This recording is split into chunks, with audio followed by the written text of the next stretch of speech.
Hey, what's up, gold standard of wrestling fans? I'm your man, Darrell Owens. You already know where I'm from, but Robb invited me on to give my predictions for Money in the Bank. I'm a little sad because I wish I could be there with y'all, going through all this goodness with Robb, but I will give you my predictions for the show. So they got 5 matches going on Money in the Bank. It should be a really nice setup for SummerSlam, which will be coming here in the next couple of weeks.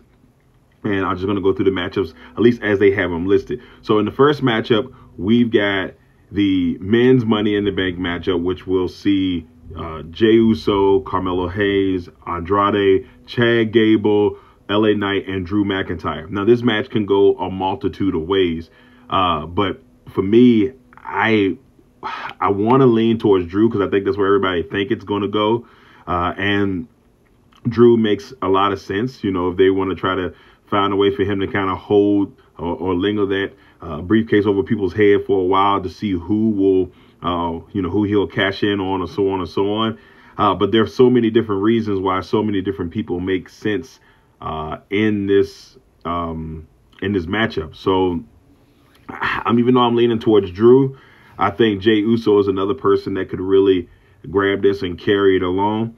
I think Triple H has done a really good job of putting some of his putting Carmelo in there because I think it'll really help him shine a little bit in that. Andrade, who was another one of his guys in NXT, who's never really got that motion going on the main roster. And I think Tripp did a really good job of setting these matches up in those triple threat matches to kind of get to this point. So my person to win, I got Drew McIntyre, but the person to watch out for is Jey Uso. Also, Chad Gable would be an interesting one. So if they went that route, I wouldn't be surprised. The only thing with Gable, though, I don't know if they're ready to make him that guy just yet. So he's still that mid-card guy for now. But I still like Gable. In the women's matchup, you got Io Sky, Chelsea Green, Lyra Valkyria, I hate saying her name, Tiffany Stratton, Naomi, and Zoe Stark. So I have a feeling, at least on my end, the person I would like to see win this match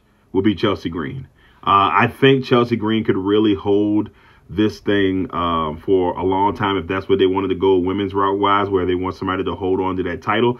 I think Chelsea Green would be that person. I really, really do. But the second closest person, if not, or 1A, 1B, would be Tiffany Stratton. I'm saying words all wrong, but Tiffany Stratton would be another person I would think that could hold it for a couple of months and really just have that thing lingering over people's heads. I think that's the most important thing about the Money in the Bank matchups is who is that person, who can be that person that can linger, help that Money in the Bank linger over top of that champion's head and just keep that champion paranoid until the time is right. So, I'm going to go with Chelsea Green. I really like Chelsea Green on this end because people really sleep on her wrestling ability. But it would not surprise me if Tiffany Stratton is the one that gets this one. In the World Championship match, you got Damian Priest taking on Seth Rollins.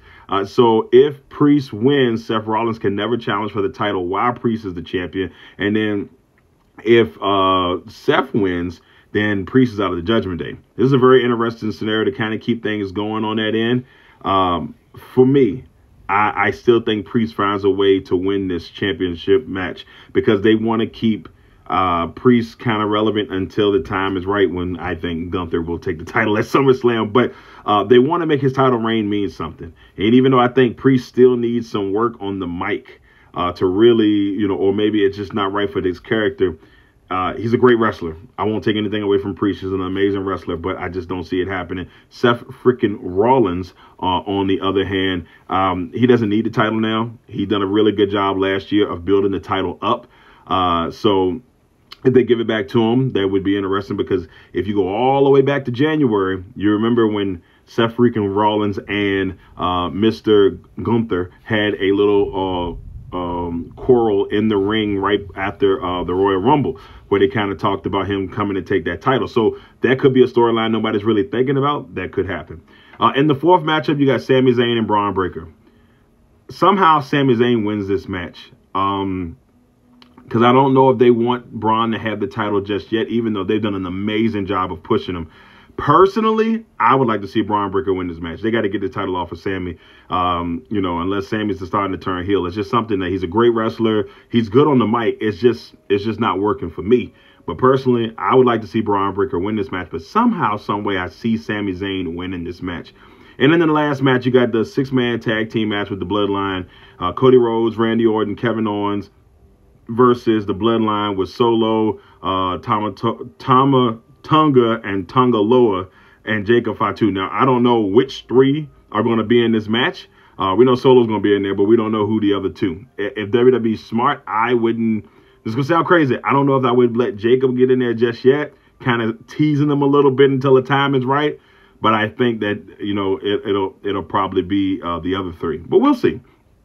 Personally, I want to see the Bloodline win this match. You have to continue to build the Bloodline up. You have to make the Bloodline amazing. You have to make them amazing, okay? And so if you want the Bloodline to be amazing, you have to find a way for them to win this match, even if it's by DQ or whatever way. It's a 6-man match, but whatever way they need to win the match, you know, you got to have that Bloodline feel like they were when Roman Reigns was just finding ways to win. You have to continue to build Solo and that group up.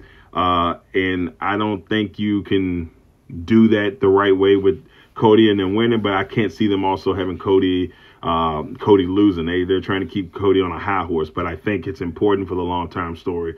So, all right, quick review.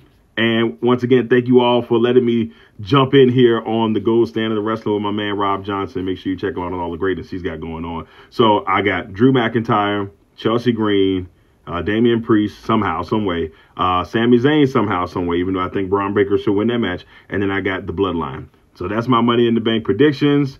Enjoy the rest of the show. Thanks for having me on.